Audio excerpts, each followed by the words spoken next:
Oi, que bom que você está aqui na segunda parte do vídeo sobre o Early Childhood Reporting Institute. Eu tô felizona mesmo, porque esses dois vídeos, parte um e parte 2, são voltados exatamente para os jornalistas e editores que queiram se inscrever na próxima edição dessa oportunidade. Então, eu não vou me alongar muito aqui sobre do que se trata, porque eu imagino que se você está aqui é porque você já tem uma informação prévia e vou me atentar ao que eu vim fazer, né? Em primeiro lugar, eu sou a Natália Braga, jornalista, criadora de conteúdo e agora fellow dessa oportunidade tão especial que aconteceu, né? Um workshop de 4 dias, uma formação de 4 dias na Escola de Jornalismo da Columbia University, que fica em Nova York. Olha que coisa assim, né? Ainda me emociona falar isso, porque até então eu nunca tinha saído do Brasil. Se você também tá nesse contexto, eu quero te dizer que essa oportunidade é para você, tá? Não, não é um sonho distante não. Vem comigo, mas vem depois da vinheta que a gente tem muito que conversar.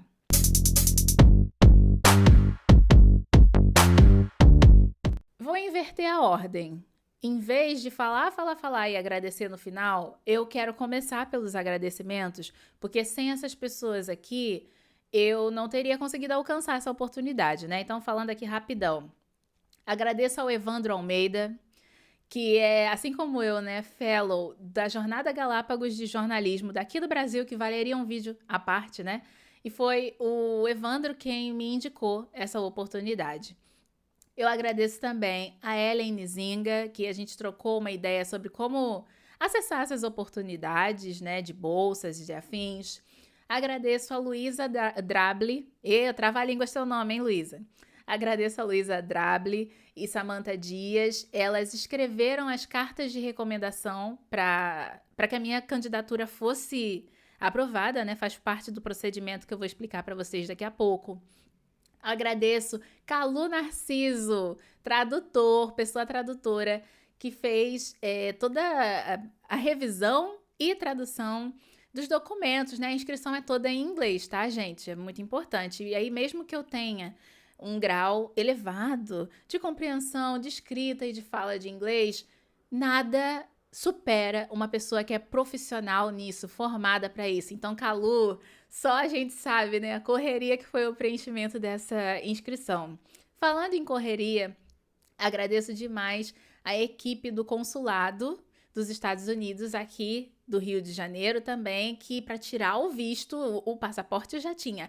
Agora o visto, suei. Eu só comemorei a minha aprovação dessa oportunidade quando o meu visto veio lá assinadinho. Aí sim eu sabia que iria viajar, né, gente? Falando em viagens, sigam o Leandro Vicente do canal Levi Talk, que além de ser meu amigo, além de ter me aconselhado, ele cria conteúdos para todo mundo ver sobre questões culturais, de viagem, da carreira dele em tecnologia, enfim. Levi, você é um anjo e me ajudou muito nas burocracias dessa viagem também. Brevemente, esses são os meus agradecimentos, mas de modo geral é aquilo, né? Agradeço a minha família, agradeço a todo mundo que acreditou em mim. É, preciso nem dizer, né? E vamos então ao que interessa. Agora sim, falando sobre o passo a passo bem prático.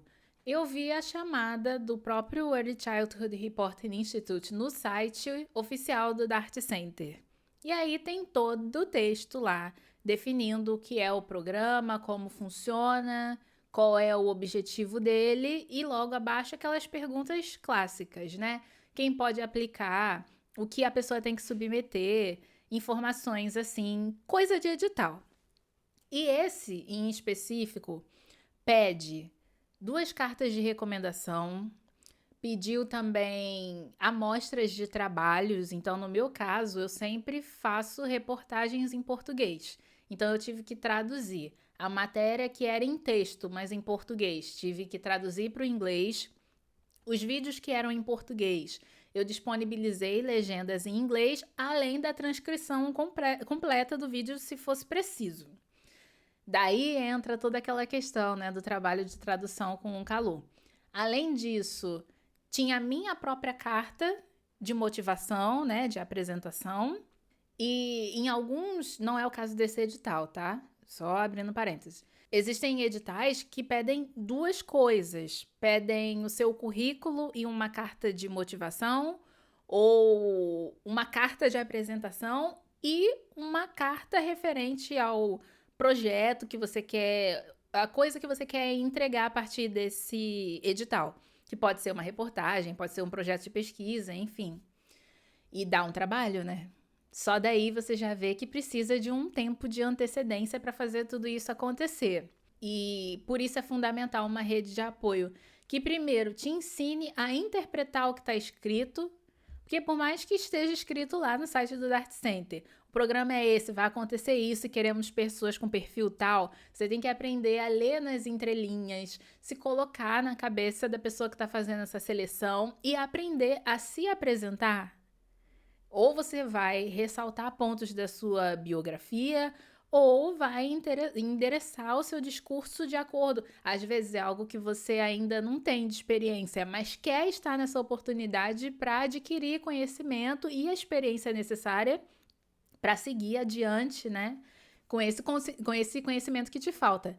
Então, é um grande trabalho mental. E olha que eu sou uma pessoa completamente recém-chegada nesse mundo. Por isso que eu agradeci ao Evandro e à Ellen, porque realmente é preciso ter esse senso de interpretação e a prática mesmo, de sempre estar se inscrevendo, ainda mais nessas propostas que são internacionais, que tem um outro protocolo. E esse protocolo muitas vezes envolve cartas de motivação e cartas de recomendação. E essas cartas de recomendação não podem vir de qualquer pessoa da face da Terra. Às vezes, por exemplo, não pode ser uma carta de recomendação de um familiar seu. Então, são várias questões envolvidas aí. É muito importante ficar atento. Mas, em primeiro lugar, é seguir os prazos, né? É até mesmo muita audácia focar tanto só no processo de inscrição para uma bolsa de estudos, para uma oportunidade dessas, se você ainda não fez um feijão com arroz. Eu dei um puxão de orelha misturado com incentivo nos meus stories há um tempo atrás, falando que é preciso ter um passaporte. É caro, né? Requer aí um certo investimento. Mas, gente, abre uma caixinha, uma poupança, né? Um espaço ali onde você vai de 10 em 10 reais, juntando o suficiente para poder emitir esse passaporte, porque depois, olha, é triste e é muito recorrente. A quantidade de pessoas que são aprovadas e que deixam de ir para a oportunidade porque o passaporte não saiu a tempo, ou principalmente o visto não saiu a tempo, é de cortar o coração, porque assim, logo isso para sabotar, né? Depois de tantos outros procedimentos muito mais complexos, principalmente essa afinidade ali de ser comprovada, né? O pessoal ir com a sua cara e aí você deixa de participar por conta de uma situação dessas, né? Outro ponto dentro do que eu já falei, que é assim, essencial sobre as cartas de recomendação, é você conseguir não só que pessoas que te conhecem, que te apoiam, que são bem conceituadas no mercado, endossem a sua candidatura, como garantir que sejam pessoas que vão responder a tempo. Porque aí também, se você pedir essa carta de recomendação de última hora, ou se essa pessoa tiver um imprevisto e não conseguir te mandar, acabou para você, né? Porque é eliminatório, é requisito. Então é importante, novamente reforçando a questão do idioma, tem que ver se essa pessoa já vai escrever a carta para você em inglês ou se ela vai precisar de tradução. Aqui no caso do Early Childhood é um evento em inglês, mas poderia ser outro em espanhol e tudo mais. Daqui eu já vou emendar para a questão do idioma, inclusive, né? Porque cabe autorreflexão, eu diria.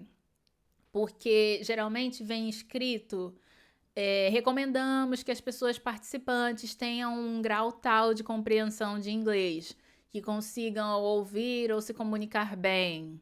Outros vão pedir uma comprovação, um desses testes, né? Tipo TOEFL, enfim, outros. Vão querer que você tenha ali a sua prova em dia, atestado o seu conhecimento de acordo com um padrão de classificação. Mas apesar de tudo isso, eu Bem, você sabe que o edital tá rolando, você sabe que se você for aprovada, o curso vai acontecer daqui a 4 meses. Então tá bom, então reforce seus estudos de alguma forma. Se tá faltando conversação, procura um site de conversação. Se o seu conhecimento ainda realmente é muito básico, baixe o Duolingo e seja feliz. Encontre os seus métodos, né, para não ficar de fora também por conta de questões de idioma, porque muitas vezes na prática lá na hora não é tão, não digo complexo, mas não é tão horroroso quanto parece.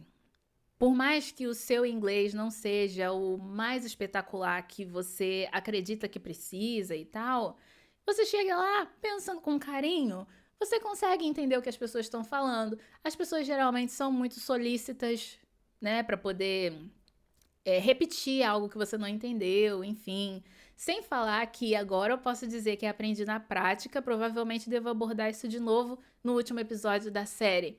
Que o fator sotaque, né? O fator cultural também, assim, entre aspas, muito fácil você falar, sou fluente em inglês, entendo tudo, quando você tá só consumindo o material didático do seu curso. Agora, quando chega lá na prática, com as pessoas de diferentes nacionalidades, diferentes formas de falar, ou que fala muito rápido ou muito devagar, boa sorte para você, né? É nessa hora que a gente realmente se vira e, enfim, pessoas que sejam aí da área da linguística e daí por diante saberiam explicar muito melhor como de fato os processos de comunicação acontecem na nossa vida, na nossa cabeça, então nada é óbvio e isso pode ser uma grande abertura para você não desistir de tentar.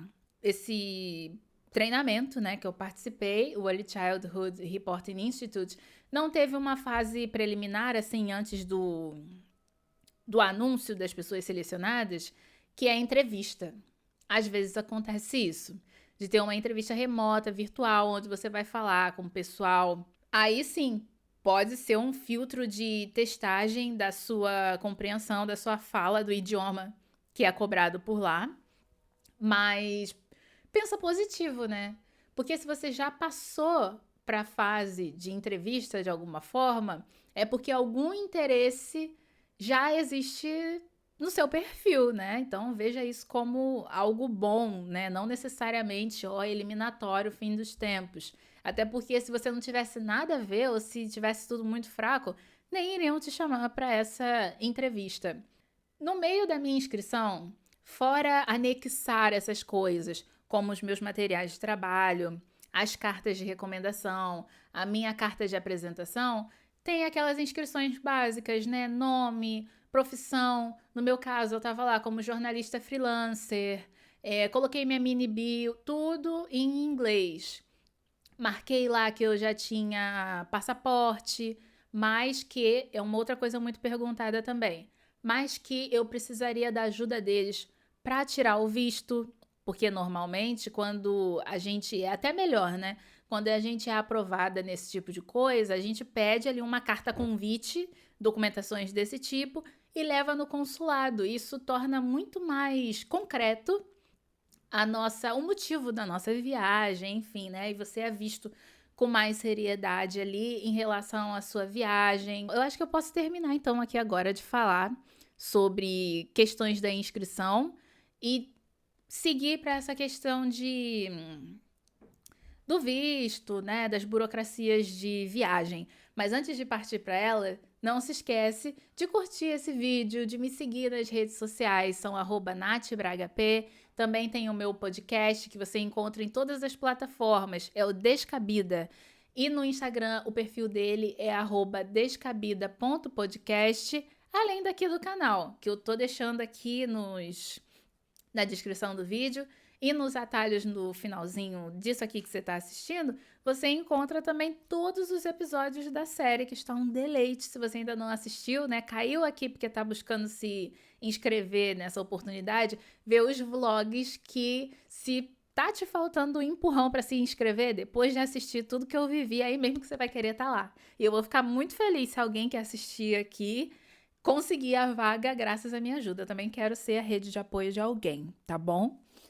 Agora, sobre burocracias de viagem. Essa carta convite, ela é muito boa, muito necessária, porque no meio dela já vem escrito não só contatos, nesse caso do Dart Center, da universidade ali, do local onde eu estaria, mas as comprovações, para mim, né, que sou pobre, fundamentais, do tipo, ó, nós estamos custeando o voo dessa pessoa, a hospedagem, a alimentação, tudo vai acontecer aqui na universidade. Uma das coisas que eu tive que ficaram por minha conta nesse processo todo foi o visto, né? A aplicação para o visto. Eu não memorizei esse valor, também prefiro nem falar, porque é caro pra caramba. É muito caro.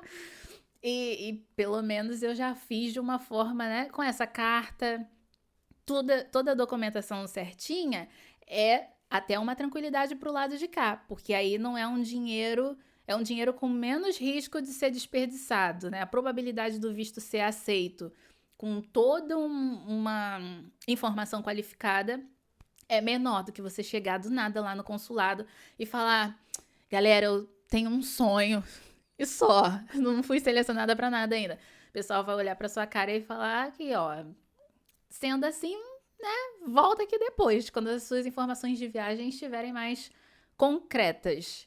Eu acho que, nossa, é tão simples e ao mesmo tempo tão complexo, né? Não tem mistério mesmo. Se inscreva nessa iniciativa, procure escrever certinho o que existe em você que se conecta com a essência do Dart Center, dessa formação, do jornalismo que você quer fazer ou já fez. É uma questão de edição de texto, né? De intenção e de argumento, no fim das contas. Eu espero que vocês tenham gostado desse vídeo aqui e da série inteira. Estou disponível para conversar com vocês sobre essa iniciativa, talvez outras, enfim, posso ajudar já em algum conhecimentozinho eu tenho. E até a próxima! Até a próxima mesmo. Tomara que eu passe em outras coisas e conte outras histórias parecidas aqui para vocês no canal. Foi uma delícia e realmente amplia horizontes a gente ter a chance de estudar fora, viajar a trabalho para fora do país.